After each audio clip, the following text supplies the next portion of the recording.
Vous écoutez Radio Diaspora Vision, la voix de la diaspora sénégalaise dans le monde. Chaque semaine sur les ondes de Radio Diaspora Vision, votre émission Carte sur table. Carte sur table avec Ibrahima Thiam, président du mouvement politique Notre Avenir, pour décrypter l'actualité africaine et internationale autour du micro de Jean-Yves Duval. Ibrahima Thiam face à Jean-Yves Duval dans l'émission Carte sur table, décryptage de l'actualité africaine et internationale. C'est chaque semaine sur Radio Diaspora Vision. Radio Diaspora Vision est disponible sur Google Play et App Store. Madame, Monsieur, bonjour. Dans notre émission précédente, samedi dernier, nous avons abondamment parlé du Sénégal en évoquant le destin de ces 4 présidents élus depuis l'indépendance du pays en 1960. Léopold Sédar Senghor, Abdou Diouf, Abdoulaye Wade et Macky Sall.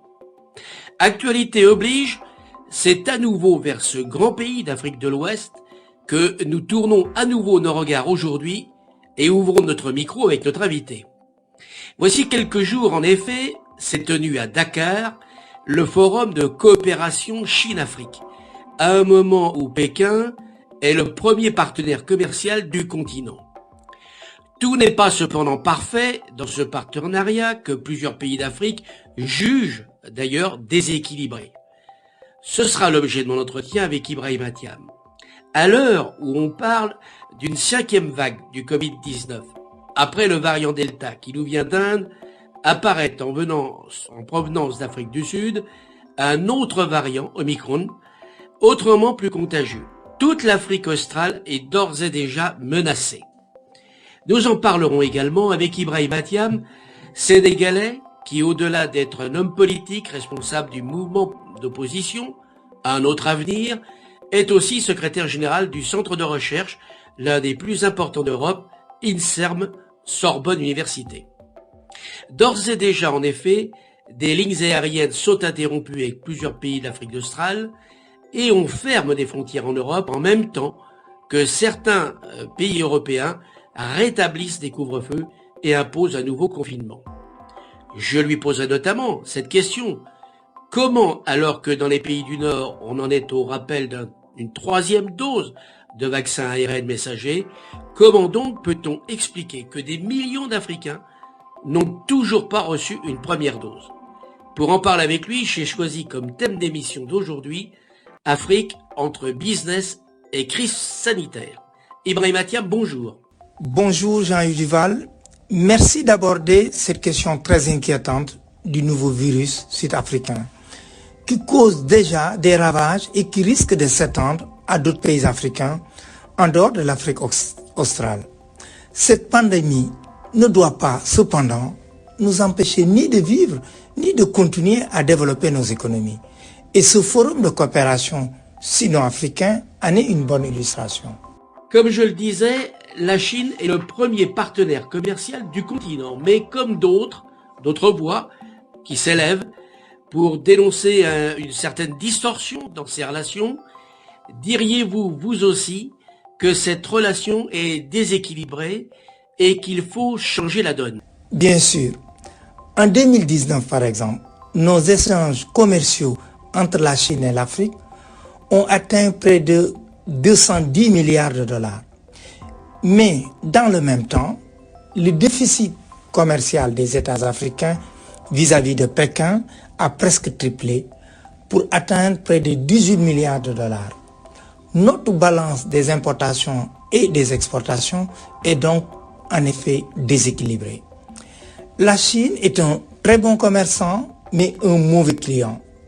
J'ajoute, ce qui aggrave la situation, qu'elle importe d'Afrique des matières premières, alors qu'elle nous exporte des produits manufacturés à forte valeur ajoutée.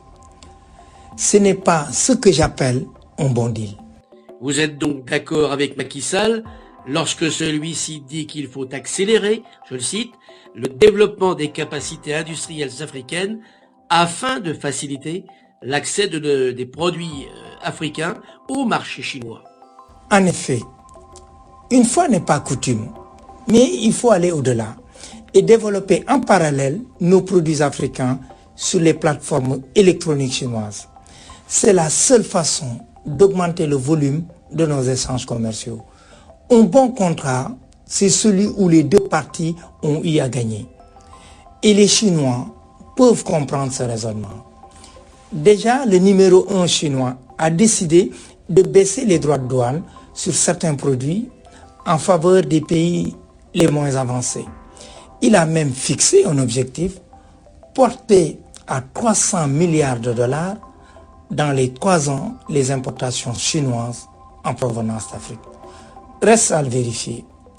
Mais c'est un pas en avant important pour réduire les déséquilibres commerciaux dont nous parlons. Est-ce que le fait que 70% des exportations africaines sont destinées à la Chine n'est pas dangereux, comme il est dangereux, nous le savons tous, pour une entreprise d'avoir un seul client, aussi important soit-il? On ne peut pas toujours comparer l'économie d'entreprise à l'économie étatique. Les règles sont différentes. S'agissant des 70%, il faut savoir que la Chine est un immense pays en développement, a besoin de ressources naturelles plus que d'autres pays.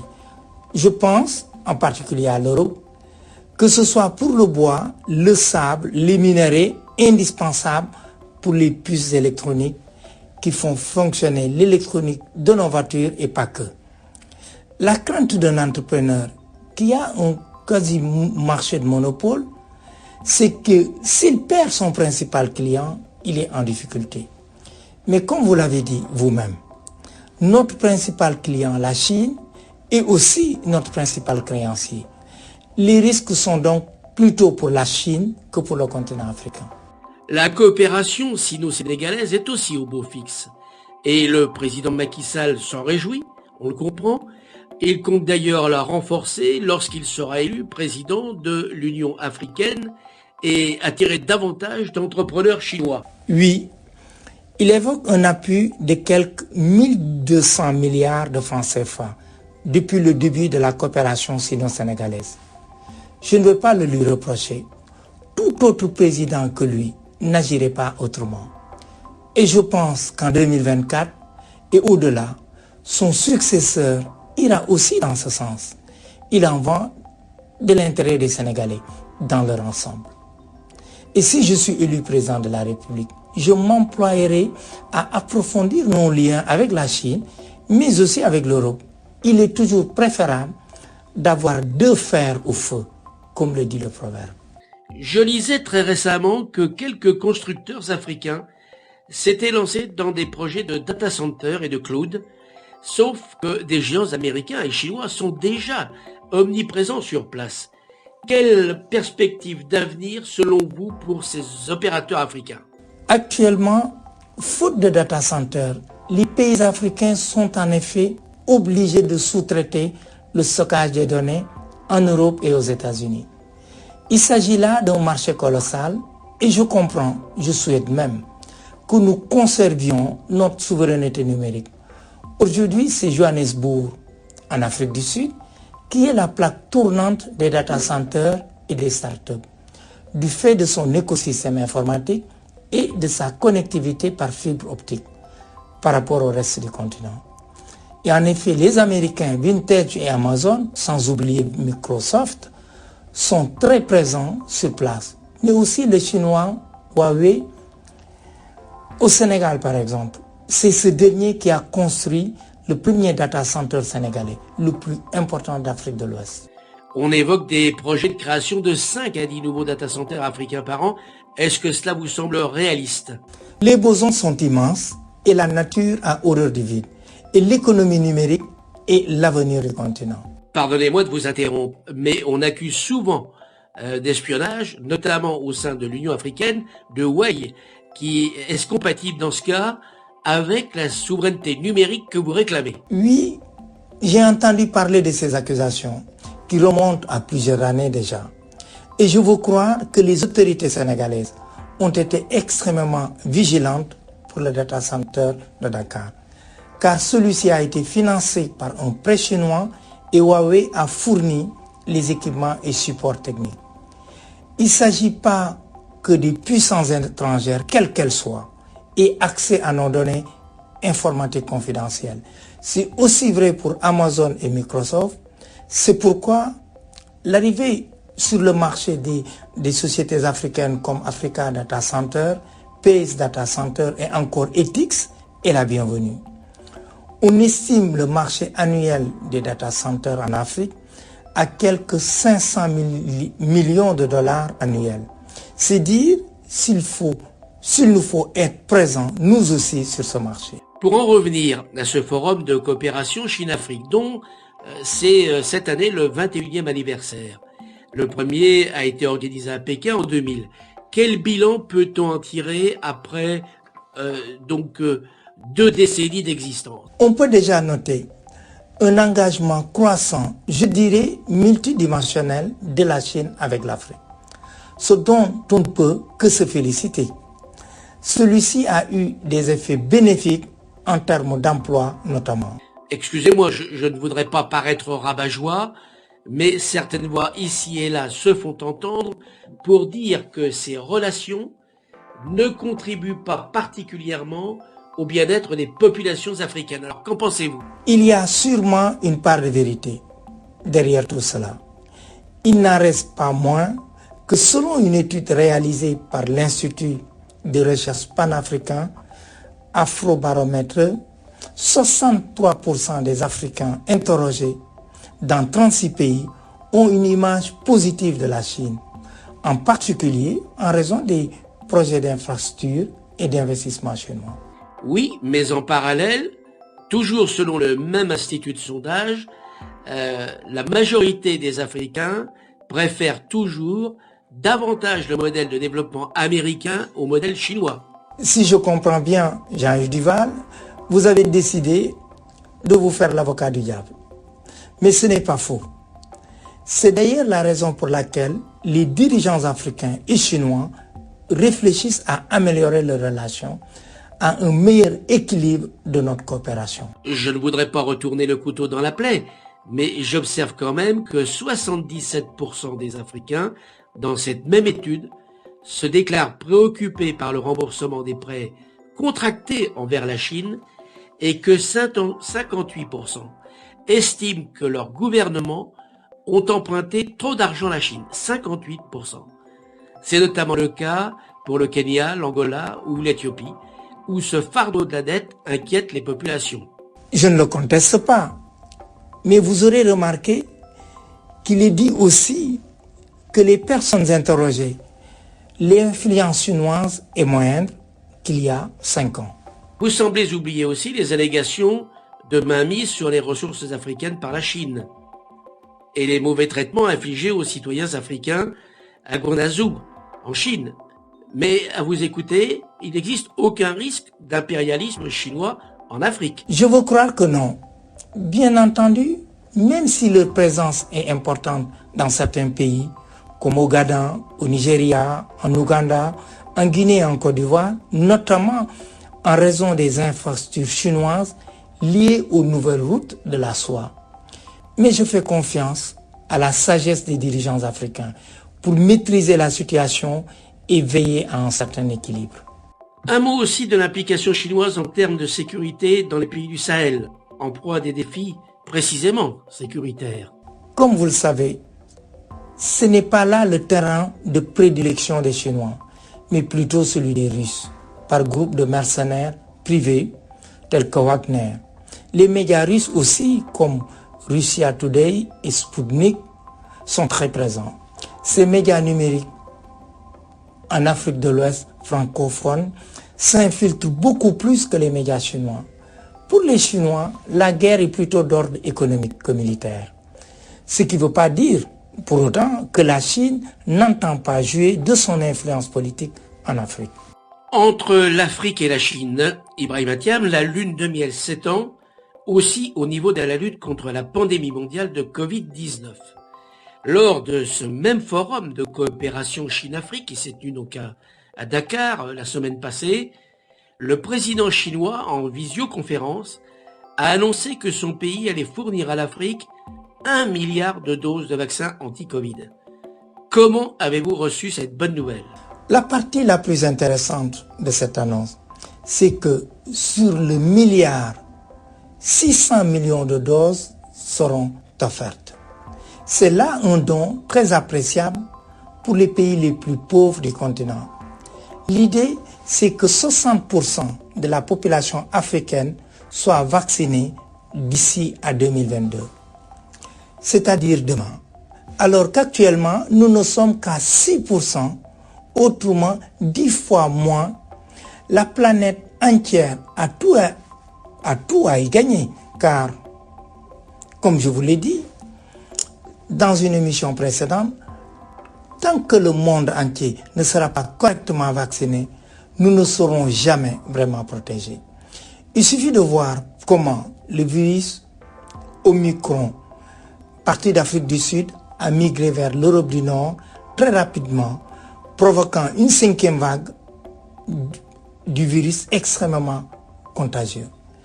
Quelque part, la Chine, à qui l'on fait porter une certaine responsabilité dans la diffusion de ce virus, voici plus de 2 ans, assume cette responsabilité en essayant de protéger le plus grand nombre. Dans le même temps, la Chine promet à l'Afrique de réaliser 10 projets de santé sur le continent et d'y envoyer 1500 professionnels médicaux et experts sanitaires.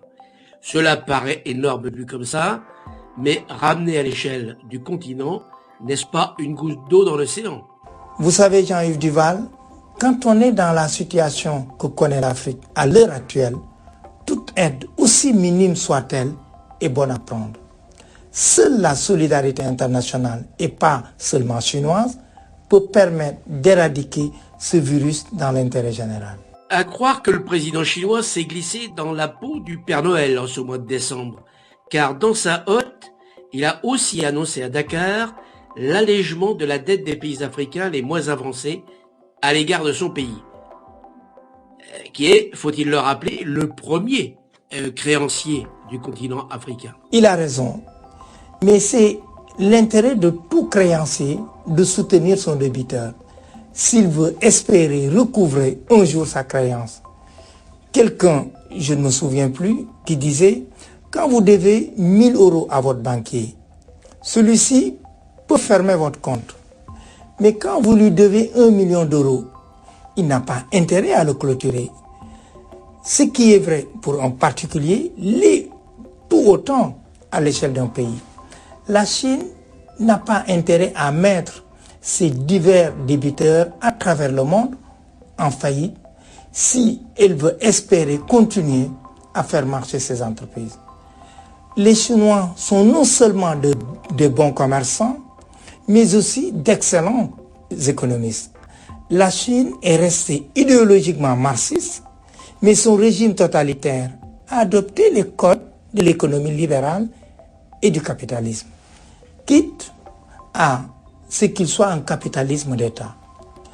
Ce n'est pas un cadeau que nous fait la Chine, c'est l'occasion pour elle d'écouler ses produits dans l'immense marché que représente l'Afrique. Si j'étais cynique, mais je ne le suis pas, et les politiciens, eux, en revanche, souvent le sont, je dirais qu'il faut maintenir en vie, même artificiellement son patient, en fait, pour qu'il continue à consommer. Vous avez bien fait de parler de cynisme, ce qui n'est pas votre cas, car je vous connais bien, mais sur le fond, il y a une part de vérité dans ce que vous dites. Et ne nous y trompons pas, la réelle politique, c'est aussi cela. Les Chinois ne sont pas devenus des philanthropes du jour au lendemain. Ils ont une nation de 1,4 milliard d'habitants à nourrir, dont il faut élever le niveau de vie. Vous pouvez être sûr qu'ils ne donnent rien sans échange. Ils savent seulement investir sur l'avenir et en ont les moyens. Face aux Américains et aux Européens, ils se doivent de conquérir des parts de marché pour donner un emploi à leurs centaines de millions de salariés. Et pour eux, la diplomatie est une arme puissante dans le cadre de la guerre économique que se livrent les grandes puissances, diplomatie du vaccin y compris. Ce n'est pas pour rien que la Chine nous a offert 160 millions de doses de vaccins. Avec cette dernière question se termine donc notre émission d'aujourd'hui, qui a consacré une large place à cette coopération sino-africaine qui ne peut bien sûr laisser personne indifférent en raison de ses enjeux à la fois économiques, sociaux, mais aussi politiques et stratégiques. Je vous remercie Ibrahima Thiam de nous avoir fait partager votre analyse sur ce sujet dont on a beaucoup parlé à Dakar ces derniers jours à l'occasion de ce 21e forum de coopération sino-africaine. Le temps nous a manqué pour évoquer une autre grande manifestation de ces jours-ci, à savoir les 14e rencontres Europe-Afrique qui viennent de se tenir à Annecy et qui étaient organisées par l'Institut Aspen en partenariat avec la Banque mondiale. Alors le thème de ces rencontres était précisément quel business model pour l'Afrique.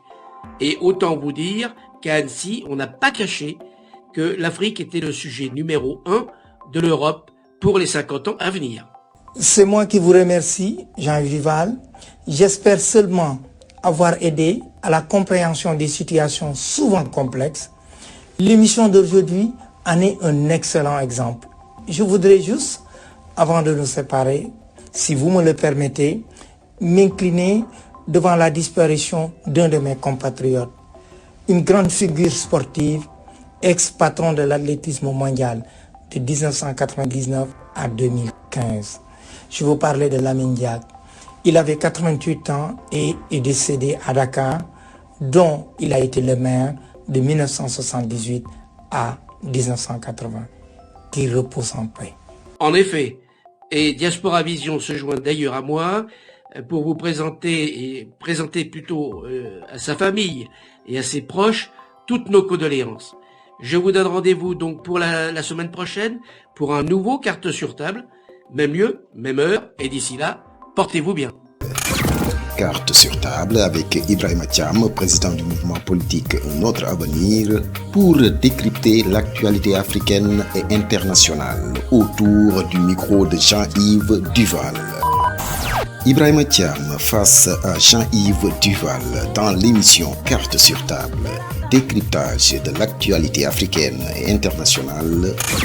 C'est chaque semaine sur Radio Diaspora Vision. Radio Diaspora Vision est disponible sur Google Play et App Store.